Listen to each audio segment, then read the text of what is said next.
Welcome to South First. I'm Anusha Ravi Sood, and you're watching State of Play, a weekly roundup of what is happening in the southern states as far as politics and policy is concerned. It's an all-out war against the incumbent state president of Karnataka BJP, BY Vijayendra. This episode dwells into what is happening in the BJP camp in Karnataka. The Bharatiya Janata Party takes pride in its claims of being a party of discipline. The leadership of the BJP is proud of the fact that it has absolute control over its cadres and leaders, whether it is at the national level, state, district, taluk, even a booth level. However, one look at what is happening in the Karnataka unit of the BJP will tell you that may not necessarily be true. In fact, such is the dissent, groupism, factionalism, and public bickering in the BJP state unit of Karnataka that it is overshadowing the internal tussle and dissent in the ruling Congress dispensation. With murmurs of leadership change, a change of chief ministers, its own MLAs publicly expressing disappointment with the government for not giving them funds to carry out developmental activities in their respective constituencies, ministers, MLAs, leaders of the Congress coming out and questioning their own guarantees. In fact, the chief minister himself, Siddaramaiah, and his family members embroiled in a Muda land controversy, the Congress in Karnataka has a lot of trouble on its hands.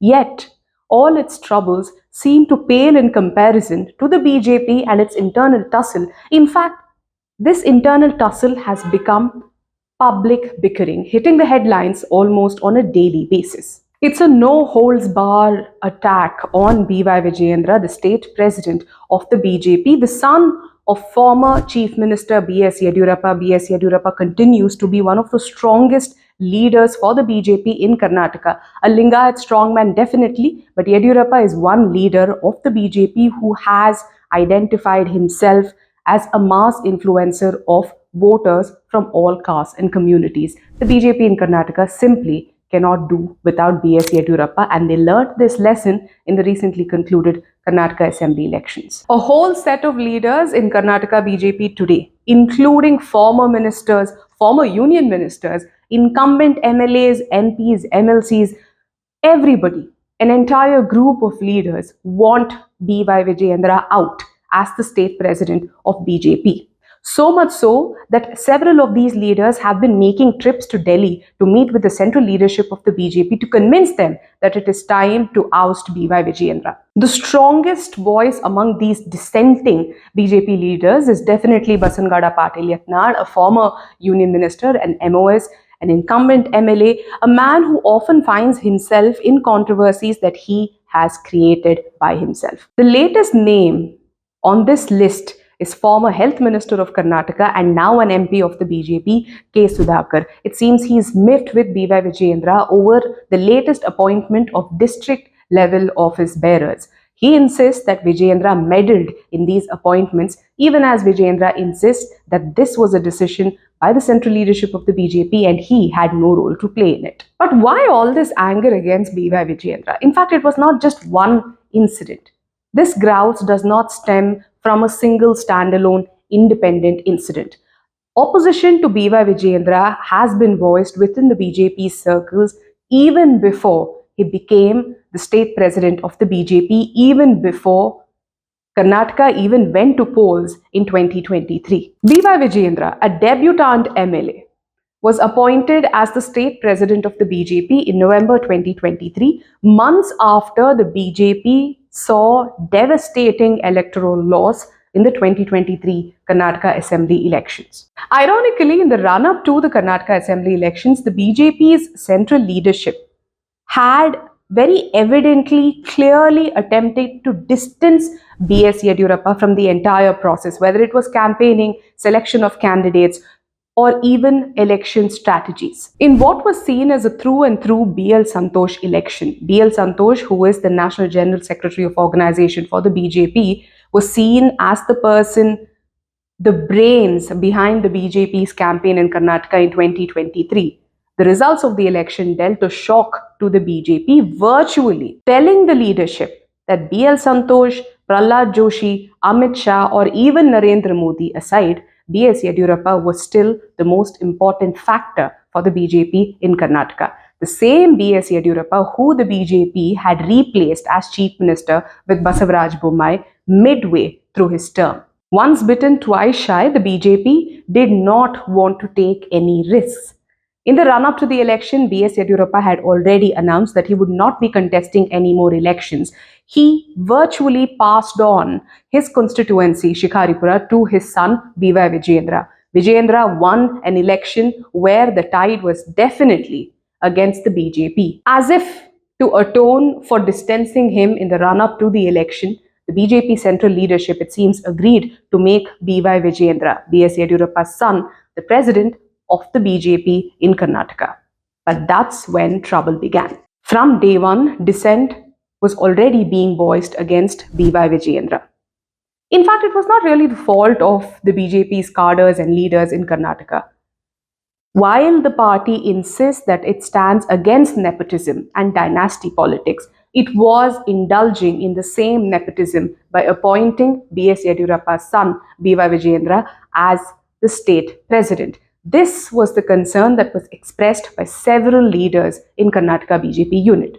Although B.Y. Vijayendra has held other positions within the party structure in the state unit of the BJP. To B.Y. Vijayendra's credit, he had taken charge of by-elections in seats that the BJP has never won before and ensured a victory for the party. Albeit these seats were being contested by MLAs who had jumped ship from the JDS and the Congress to join the BJP and eventually bring it to power. In the last 1+ years of B.Y. Vijayendra's stint as the state BJP chief, he, it seems, has only made more enemies than friends. Initially, when Vijayendra took charge as the state unit chief of the BJP, he indulged in an outreach program. He went to every single leader, from C.T. Ravi to Basangouda, Patil, Yatnal, Basavaraj Bommai, all of these leaders who had expressed dissent against his appointment, making an attempt to bring them all on board. But things were not to be. Over the last few months, the Congress government in Karnataka has found itself on the wrong foot.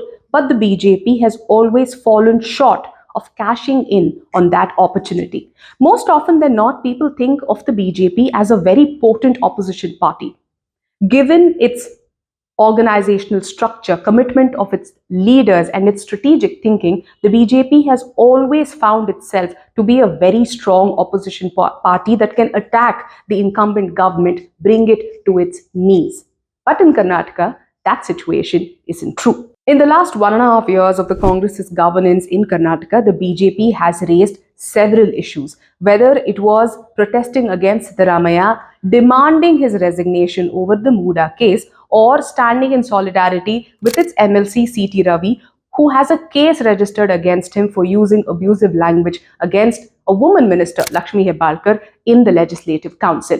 Yet, BJP leaders in Karnataka believe that B.Y. Vijayendra, as a state president, has not been able to take any of these issues of protest to a conclusive end. Interestingly, Basangouda Patil Yatnal has been issued several notices by the BJP for publicly issuing statements against the party's leadership, including B.Y. Vijayendra. Yatnal has never held himself back from going all out against B.S. Yeddyurappa and his son B.Y. Vijayendra. Somehow, this leader of the BJP never gets pulled up beyond being issued a notice. Leaders who support B.Y. Vijayendra have pointed to this and have raised questions as to why the central leadership of the BJP refuses to take any action against Basangouda Patil Yatnal. The answer to that question perhaps lies in the fact that Yatnal is seen as somebody close to B.L. Santhosh. The rivalry between B.S. Yeddyurappa and B.L. Santhosh dates decades back. In the public eye, both these leaders seem like great friends. But within the BJP's camp, it's an open secret that the leaders have always indulged in a one-upmanship. There was a time when B.S. Yeddyurappa had quit the BJP, gone off and started his own party, KJP. At that point in time, B.L. Santhosh had attempted to build an alternate leadership within the BJP. Unfortunately for the party, nobody could measure up to the stature of B.S. Yeddyurappa. When he ultimately came back to the Saffron Party, it was compelled to make him its state president, something that the BJP could have not done for anybody else. Several leaders of the BJP have also approached the central leadership demanding action against Yatnal and his camp of leaders for publicly defaming the party's leadership. Yet, no action has been initiated, raising questions as to whether the central leadership of the BJP wants this issue to play out. Basangouda Patil Yatnal also belongs to the Lingayat community, the same community as BY Vijayendra. No wonder that both these leaders see each other as threats and rivals. The central leadership of the BJP finds itself in a catch-22 situation. Neither can it back BY Vijayendra completely, alienating an entire section of leaders who have individual clout and influence in their own respective constituencies and districts, nor can it take the side of the dissenters and take a stand against BY Vijayendra, who they themselves have appointed as the state president. With the question of whether to extend his tenure as state president or replace him with somebody else, the BJP has a challenge on its hand. Basangouda Patil Yatnal has very categorically stated that he would win if he stood for elections to be the BJP's state president. BY Vijayendra draws his strength and confidence from the fact that his father, B.S. Yeddyurappa, is still the most influential leader of the BJP in Karnataka. Influential Lingayat leader at that. Lingayats form the core voter base of the BJP. B.S. Yeddyurappa, however, finds himself in a difficult position these days, considering that there is a POCSO case against him. He has approached the court demanding that the FIR against him be quashed, but troubles for him continue. For baiters of B.S. Yeddyurappa's family, this seems like a golden opportunity. For them, it is a now or never. If they don't put their foot down and convince the central leadership of the BJP to change the state president, they may never get a say again. What has not worked in BY Vijayendra's favor is the fact that the BJP and JDS combined lost all 3 seats in a by-poll held to the Lok Sabha in Karnataka recently. In fact, this loss sparked off a huge debate during a core committee meeting of the BJP, in which B. Sriramulu, a former minister and a very prominent scheduled tribe leader of the BJP, alleged he was insulted by the central leadership of the BJP, or rather their representative, National General Secretary, who's in charge of BJP in Karnataka, Ravi Mohandas Agarwal. Will the central leadership of the BJP step in to douse this fire and save its house is the question that remains to be seen. We will keep a track on the same and keep you updated. You stay tuned to South First. Come back next week for another episode of State of Play. Thank you.